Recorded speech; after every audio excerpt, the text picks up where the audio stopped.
खुलुमबाय आंनि बे डेली आपडेट बड' इउटिउब चेनेलाव नोंथांमोनखौ बरायहरनाय थाबाय। दिनै आं नोंथांमोननि गेजेराव मोननैसो खौरां लानानै फैदों। आं आसा खालामो नोंथांमोना भिडिअखौ जोबजासिम नायलांगोन। दिनैनि मोननैसो खौराङाव दङ। दिनैनि गिबिसिन खौराङाव दङ आसामनि सीएम हिमन्त बिश्व शर्माया ADRE आनजादनि थाखाय गोदानै स्टेन्डार्ड अपारेटिं प्रसिडियर बानायनो थाखाय बिथोन होदों। आसाम सोरखारा फैगौ 29 सेप्तेम्बर खालि आसाम डाइरेक्ट रिक्रुटमेन्ट आनजादनि थाखाय आनजाद होग्राफोरखौ नायग्रोमनायनि मोनसे गोदान स्टेन्डार्ड अपारेटिं प्रसिडियर फोसावगोन। थांनाय रबिबाराव जाना थांनाय आसाम डाइरेक्ट रिक्रुटमेन्ट आनजादाव सासे हिन्जाव पुलिस कनस्टेबलआ आनजाद हलाव हाबनायनि सिगां नलबारिनि सासे आनजाद होगिरि नबनीता शर्मा बिथांखौ चेकिं खालामनायाव बिथांनि प्राइभेट पार्ट्सआव दांदोंमोन। बे जाथाया बेलसरनि स्वाहिद श्रीमती सेनियर सेकेन्डारि स्कुलाव जादोंमोन। बे जाथायखौ बिथा खालामनानै गिबि मन्थ्रि हिमन्त बिश्व शर्माया फैगौ 29 सेप्तेम्बर खालि जानो गोनां आनजादनि थाखाय मोनसे गोदान SOP फोसावनो थाखाय थांखि लादों। बे SOPखौ सोमोन्दो गोनां बिजिरसालिनि नेमखान्थिफोरजों गोरोबनानै थियारि खालामनाय जागोन आरो बिथांजोनि सायाव जानाय जाथायखौ नायबिजिरनो बिथोन होनानै गिबि मन्थ्रिया बुंदों, आं आसामनि DGP GP सिंहजों रायज्लायदोंमोन आरो बिथांखौ जाथायनि सायाव नायबिजिरनो बिथोन होदों, जेराव सासे आइजो फरायसाया अजद होदोंमोन दि सासे आइजो कनस्टेबलआ आनजाद हलाव हाबनायनि सिगां चेकिं खालामनायाव बिथांनि प्राइभेट पार्ट्सआव दांदोंमोन होनना। नैथि खौराङाव दङ क'क्राझार जिल्लानि गसाइगाव सदर पुलिस थानानि जेलनि सिङावनो सासे सुबुंनि जिउ खहा। थांनाय रबिबारनि मोनाबिलियाव बापी दे मुंनि सासे सुबुङा क'क्राझार जिल्लानि गसाइगाव महकुमायाव पुलिस थानानि सिङावनो रुंसारि जादों।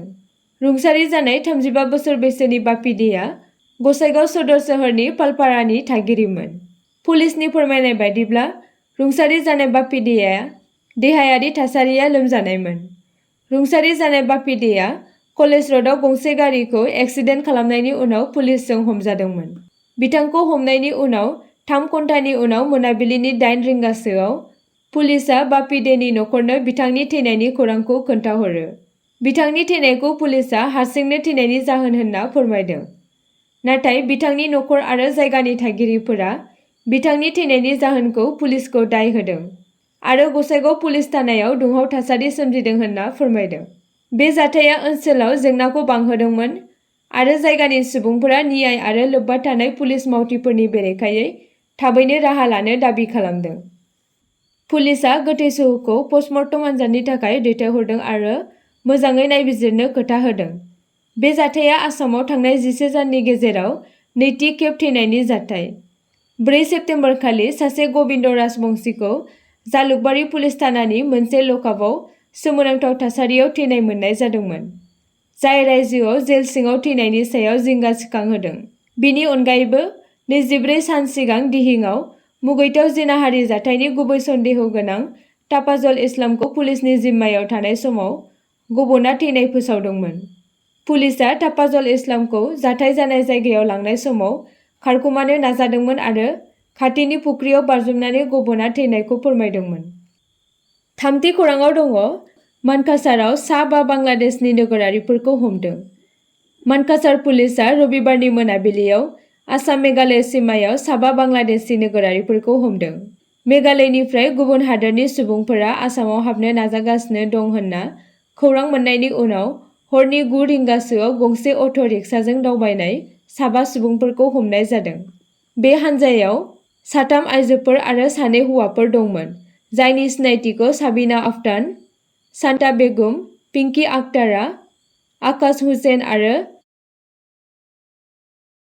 लोगोसे मानकासार गारिनि सालायगिरि पेसारकान्दी गामिनि अकिरुल इस्लामखौबो हमनाय जादों आरो बिसोरखौ रोगानायाव बाहायनाय अट' रिक्साखौबो हमनाय जादों। पुलिसनि सुलुंनि बायदिब्ला बे हानजाया मेघालयनि दालु ओनसोलनि गेजेरजों आयेन बेरेखायै भारतारि ओनसोलाव हाबफैदोंमोन। बांलादेशआव राजखान्थियारि दावराव-दावसिनि उनाव आसामाव हाबफैनाय बांलादेशनि नोगोरारिफोरनि अनजिमाया गासै सा 65 सिम बांलांदों। बांलादेशआव बारग' गाहाय मन्थ्रि शेख हसिनाखौबो बोखारनायनि जाहोनाव सोमजिनाय राजखान्थियारि दावराव-दावसिनि जाहोनाव बांलादेशनि नोगोरारिफोरा सिमा बारनानै भारतआव हाबनो नाजानायखौ नुनो मोन्दों। आसामनि गिबि मन्थ्रि ड. हिमन्त बिश्व शर्माया बुंदोंमोन दि 28 आगस्तसिम सा 50सो बांलादेशनि नोगोरारिफोरखौ आसामाव हाबनो नाजानायखौ हमनो हादोंमोन आरो उनाव पुलिसआ बिसोरखौ गावसोरनि हादराव थिनहरफिनदोंमोन।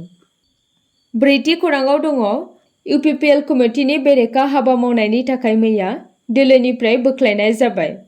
जमदुवार ब्लक इउपिपिएल दोलोखौ गोख्रों खालामनो थाखाय मैया गसाइगाव महकुमानि एबा 4 नं जमदुवार ब्लक इउपिपिएल कमिटिनि मावखुलियाव जमदुवार ब्लक इउपिपिएल कमिटिनि मोनसे गोख्रों मेल जादोंमोन आरो बे मेलाव गोबां सावरायलायनायनि गेजेरजों जमदुवार ब्लक इउपिपिएल कमिटिनि सासे सोद्रोमा निपेन्द्र नार्जारी आरो जनालिगाव प्राइमारिनि सोद्रोमा सिनन नार्जारीखौ दोलोनि बेरेखा हाबा मावनायनि थाखाय मैयानि सावरायलायनायनि गेजेरजों दोलोनिफ्राय बोख्लायबाय होननानै जमदुवार ब्लक इउपिपिएल दोलोनि आफादगिरि निपेन्द्र बसुमतारी आरो जमदुवार बियाबनि लोगो TCCLCनि मासिगिरि नितन बसुमतारी बिथांमोना फोसावना होयो।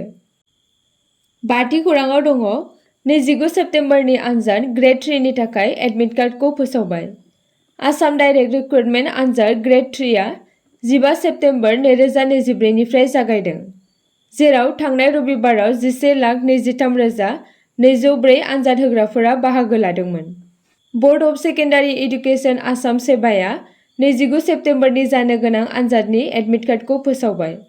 आनजाद होगिरिफोरा गाव गावनि एप्लिकेसन नाम्बार आरो पासवार्डखौ होना डाउनलड खालामनो हागोन आरो ग्रेड 4 आनजादफोरा 20 आरो 27 अक्ट'बराव जागोन, जेराव बिनि थाखाय एडमिट कार्डफोरखौ अक्ट'बराव फोसावनाय जागोन।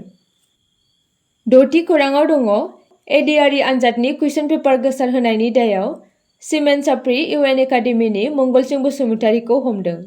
ससियेल मिडियायाव ADRE आनजादनि बाहायखांनाय सोंथि बिलाइखौ सुबुंफोरनो गोसारहोनाया आनजादनि नेमखान्थिखौ बदनाम खालामदों। पुलिसनि नायबिजिरनायाव मिन्थिनो मोन्दोंदि ससियेल मिडियायाव गोसारहोनाय बाहायनायनि सोंथि बिलाइखौ UN एकाडेमि सिमेन्ट साप्रि धेमाजि जिल्लायाव बाहायनाय जादोंमोन। पुलिसनि फोरमायनाय बायदिब्ला बेखौ मिन्थिनो मोननाय जादों दि बे लेखा बिलाइखौ मंगलसिं बसुमतारी मुंनि सासे सुबुङा सावगारि सेबखांदोंमोन।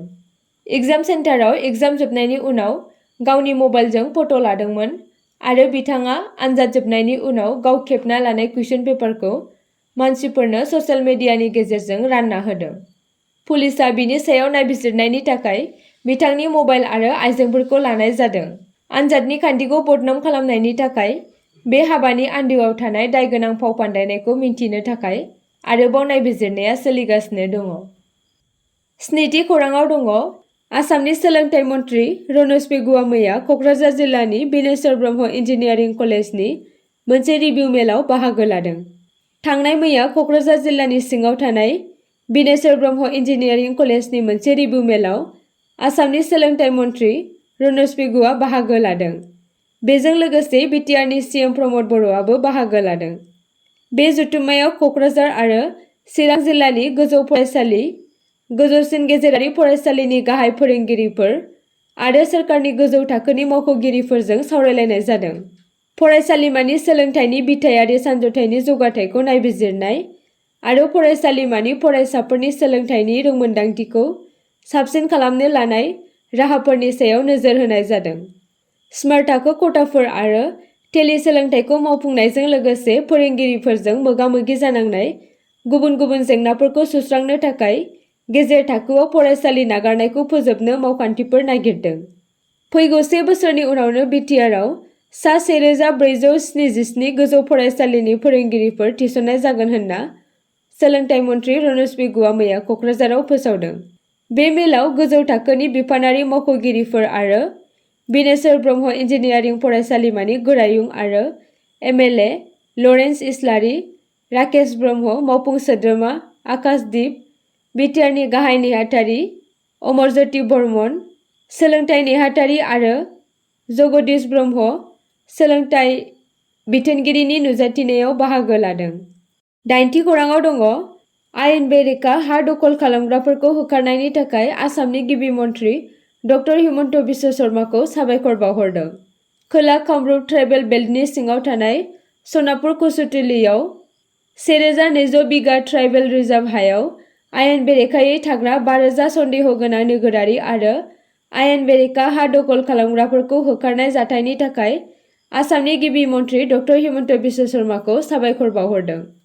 सनितपुर जिल्लानि ट्राइबेल आफादनि आफादगिरि हरेन मिलि, मिसिं संघर्ष समितिनि रायजो आफादगिरि फादेश्वर मिलि, अल आसाम ट्राइबेल युथ लीगनि नेहाथारि मदन दैमारि, सनितपुर जिल्लानि नेहाथारि अमित मेसा, 1200 बिगा ट्राइबेल रिजार्भ हायाव आयेन बेरेखायै थाग्रा 5000 सन्देह गोनां नोगोरारि आरो आयेन बेरेखा दखल खालामग्राफोरखौ होखारनायनि थाखाय गिबि मन्त्रि डक्टर हिमन्त बिश्व शर्माया गोख्रों राहा लायो आरो आसामनि गिबि मन्त्रि डक्टर हिमन्त बिश्व शर्माखौ साबायखर बावो। दुलाराय आसाम ट्राइबेल एसोसिएशननि दुलाराय आसाम ट्राइबेल युथ लीगनि सनितपुर जिल्ला कमिटिया बमा गावनानै गोजोननाय फोरमायदों। गुथि खौराङाव दङ, 3 थाखोआव फरायनाय 9 बोसोर बैसोनि सासे उन्दै हिन्जावसाया हार्ट एटेक जानानै रुंसारि जादों। उत्तर प्रदेश लखनौनि 3 थाखोआव फरायनाय सासे उन्दै हिन्जावसाया हार्ट एटेक जानानै रुंसारि जादों होनना खौरांनिफ्राय मिथिनो मोननाय जादों। जेब्ला उन्दै हिन्जावसाया फरायसालियाव गेलेबाय थानाय समावनो हुस गैयै जानानै गोग्लैदोंमोन आरो गोख्रैनो देहा फाहामसालियाव लानानै थांनाय जादोंमोन। नाथाय डक्टरा फरायसाखौ रुंसारि जाबाय होननानै फोसावो। आसा खालामो नोंथांमोना भिडिअखौ नायनानै मोजां मोनगोन आरो चेनेलखौ लाइक आरो साबस्क्राइब खालामनानै लागोन।